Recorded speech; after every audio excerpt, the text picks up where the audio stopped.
Oh yeah, YouTube. It's been a while since I posted anything. So I figured as a starter I would show my latest rig that I'm playing when I go out and do gigs. So I'll kind of hit a little bit about what it is. So it's a RP1000 right here where my foot is.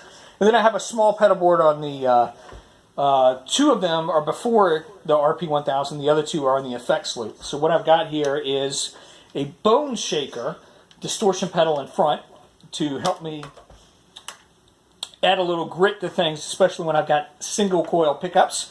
So I pop on this ahead of my signal, and that colors it because it's got an EQ built in with it. I'll play it in a sec. This is a DoD 250, adds distortion, no tone changes, love it. And on the effects loop, I have a do-it-yourself phaser.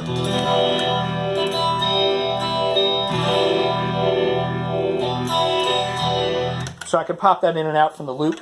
And then I have a volume boost here, because some guitars that I play, they can be a little quieter than the others. So if I need a little boost. So that gives me a little boost if I'm playing a guitar that's a little lower in volume than the other ones. So, you know, the beauty of this thing, or the core part, is the RP1000. The RP1000 has all my digital modeling presets. You got to spend a lot of time with these things to make sure that you have the right sound. So I'll kind of run through some of the ones I typically use. This is a twin without the phaser. Let's get rid of that.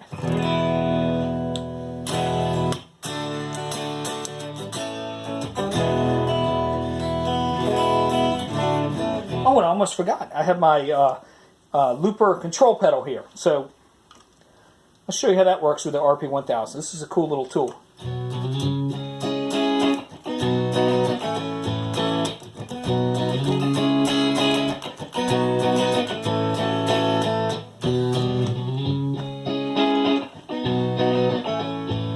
So it's looping now. It's not.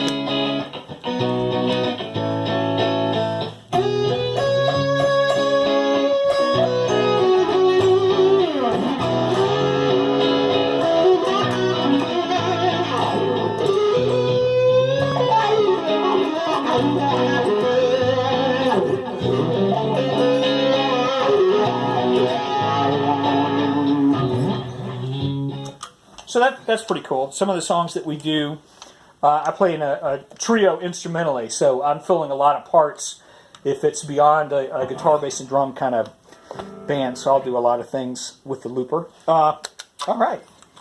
Let me put my coil split on.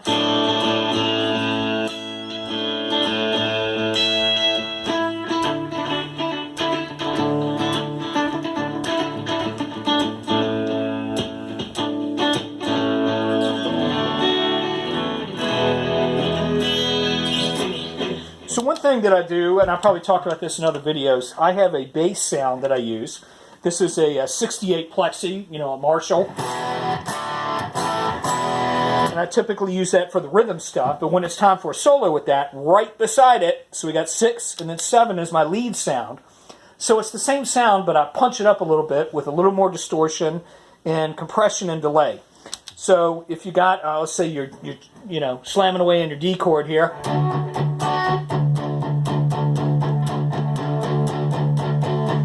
And now it's time for that solo.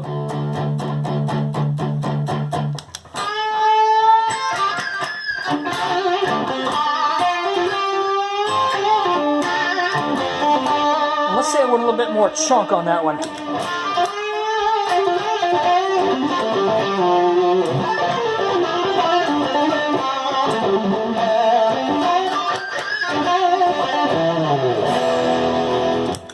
So you can hear how the Boneshaker adds a lot of thickness to it, and I've dialed it in that way. So I have let's see if we can get this in there. So I have a coil tap, or a coil splitter. So when I do that, it takes off one of the humbuckers and turns it into a single coil. So the Boneshaker is awesome for that. So I've got a single coil right now. So it's kind of little skinnier sounding. But the Boneshaker preserves that skinny sound, but I get a little more chunk.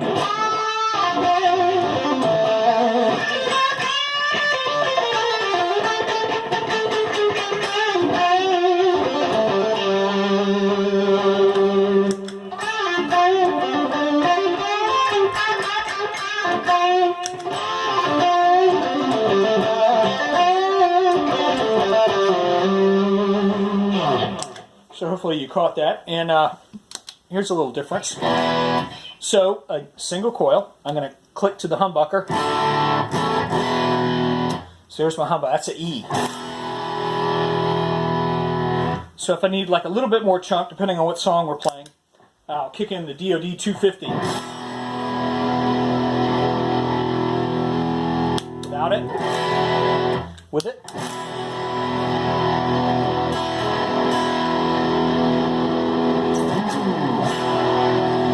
So I find that really helpful. And let's see. Typically I don't need any more distortion on that one.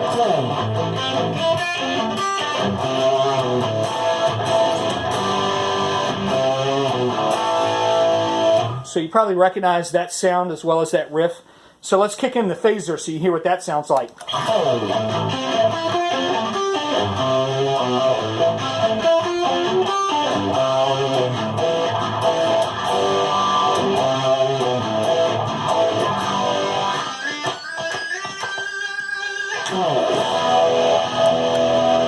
So I can just click that loop in and out. It's very easy to do for live performances. What else can I show you here? Another example of the solo sound right beside the rhythm sound. So I've got this is a Marshall with a Boss DS1 in front in my modeling.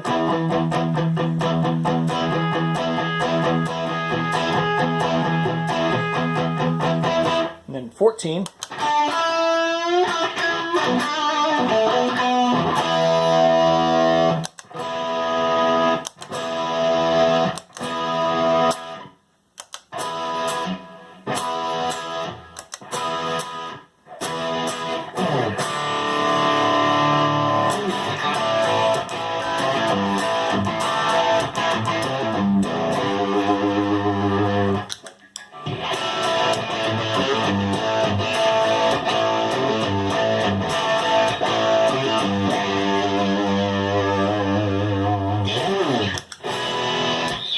All right, I'll tune in later. I'll have some more for you.